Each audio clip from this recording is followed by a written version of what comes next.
all of them kick off. We'll know the 4 teams in the college football playoff at noon Eastern on Sunday. Then Monday Night Football with the Steelers. It's a football Friday, but it'll be a football Friday, Saturday, and Sunday. If you're watching on TV with Ronnie Lott and Jay Williams, I am Zubin Mehenti Key paying homage to another Trojan legend wearing the old 42. You guys ready for an unbelievable weekend of football? Oh, Let's get it. absolutely. And it kicks off with tonight. SC, Oregon at the Coliseum in Los Angeles, Pac-12 championship. Finally get an opportunity to see what we made of. It's going to be good. It's going to be one. And you're right. Ronnie Lott, as Jay Will says, he wouldn't wear another grown man's jersey.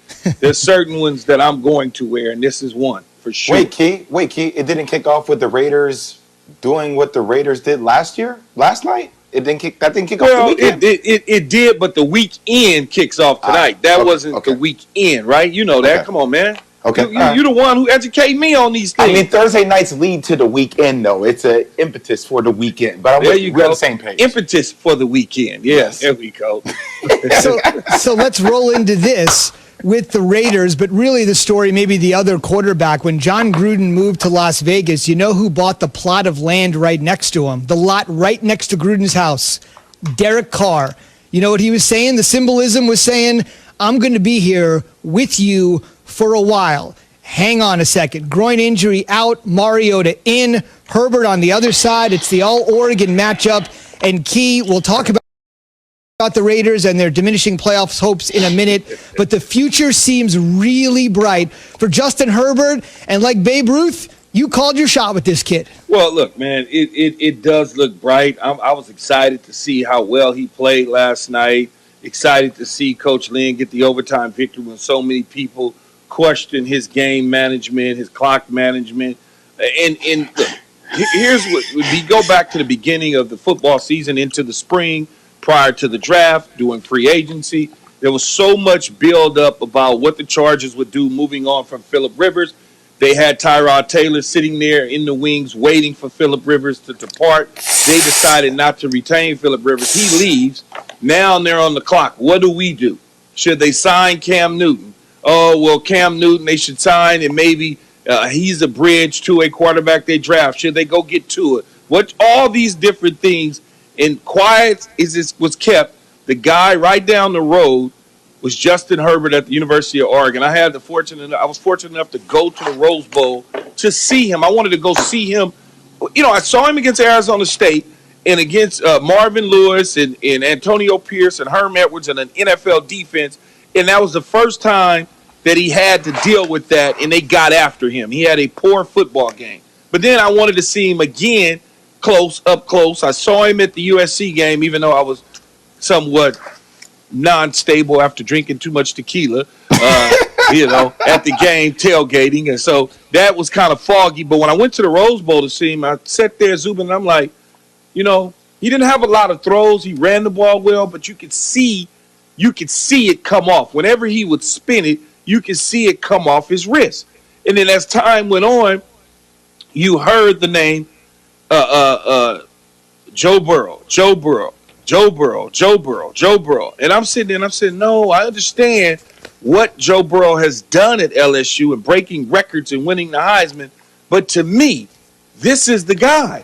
He's 6'6". He's athletic. He's big. He's a big, tall, long guy. I mean, really athletic. And so I'm watching him run the ball against Wisconsin, and I'm saying, this is the guy. I don't see how others don't see it. And then as he falls in the draft, the Chargers sit quiet and they say nothing. And then all of a sudden, they grab him. He's supposed to sit tight while he learns from Tyrod Taylor. Unfortunate accident happens to Tyrod Taylor with the punctured lung. He's inserted into the lineup against the Kansas City Chiefs. He takes them down to the wire, and Justin Herbert's legacy has lived on from there. I mean, there's something to be said, Kid, about always staying ready, right? 27 passing TDs that ties Baker Mayfield, that he had that record in 2018. And I don't know, situation has so much to do. We talk about that, Key, where you get drafted to, what opportunities are given to you. Obviously, Tyrod Taylor happened, but the kid gets an opportunity. And look, the three C's, right? He's always cool, calm, and collective, you feel like. Now, that can usually be a knock on kids from California, right? That they're too cool. But it just seems like got drafted to the right situation, to the Chargers, not like the Rams, not with all these crazy expectations, and gets a chance to settle in. One thing, fellas, I want to mention on the Raiders tip here, Key, and this is really interesting. You know, we sung their praises after they knocked off the Chiefs in Arrowhead. We really sung their praises after they narrowly lost to the Chiefs at home. Now their chances to make the playoffs have diminished to 5%. And Key, think about what has happened to the Raiders here in the last 4 or 5 days. They fire their defensive coordinator, Paul Gunther. Then they have 4 defensive starters missing in last night's game. And oh, by the way, their offensive coordinator wasn't there last night because he's dealing with COVID. That's Greg Olson. So you shake up both of your coordinators in less than a week. You're missing 4 starters on defense, and now your playoff hopes have all but disappeared. Yet another key late season fade for Gruden in go around number 2 with the Raiders. Yeah, and you know, I can't put my finger on it. It's just a situation. Unfortunate car gets hurt. They were driving. They had some momentum. They were back and forward, playing pretty good football at that point in time. It's just it didn't work out. And so now you're looking, why can't they fix the secondary? How come the defense is playing the way that it was playing? I know one thing in terms of the rush defense, Rob Marinelli fixed that. The pass defense, they did not fix. They need to get together and figure out how to get that done. And maybe just some of the coaching decisions, in-game decisions, is costing them to the point where they're kind of melting down. Last year, they lose 5 of the last 6 games, and now this year they've lost 4 of the last 5. They're headed in that direction. They should have lost to the New York Jets, and they would be 5 for 5. But it didn't happen that way. So when you start to look at it, you have to wonder what is going on with Coach Gruden. And I go back to his tenure with the Tampa Bay Buccaneers, and I look at that, and I sit there and I say to myself, this is sort of the same way that things went in Tampa. After the Super Bowl victory, collapses were happening in the second half of the season. There was I don't know if it's adjustments. I don't know what it is, but it certainly needs to be fixed. Look, I know we have to go to break in about a minute, but it just felt like the Raiders deserved to lose last night because they weren't playing to win. Like, you play to win. Overtime, you know, you run 2 running plays with Josh Jacobs. Okay, you run a little bit of a play action on the last one. Why not go for it on 4th down? If anything, you pin the Chargers within their own end zone, like on the 5-yard line. I don't understand the reasoning why just to take the points. I know I'm not a head coach, but it just felt like John Gruden was playing it safe there.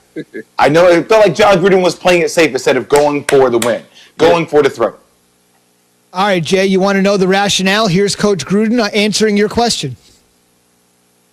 It's 4th and 5. You know, we got a little bit closer. You know, we would have thought about it, but it was 4th and 5. We had them in 2nd and 10, backed up on our own 25, and we had a penalty, and a big penalty. But if it was a little bit closer, I'd have considered going for it. I know I went for it a few times earlier in the game, but to take the lead with 3 minutes left, I thought it was the play to make at that time.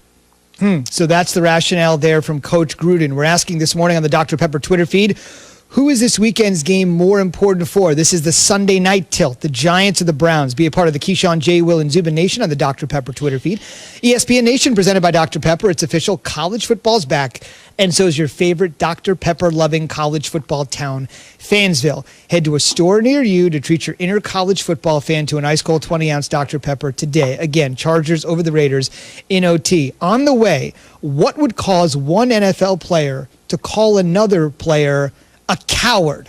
Simply put, it's one of the most insulting things one man can do to another. The details on the way after Jay has this.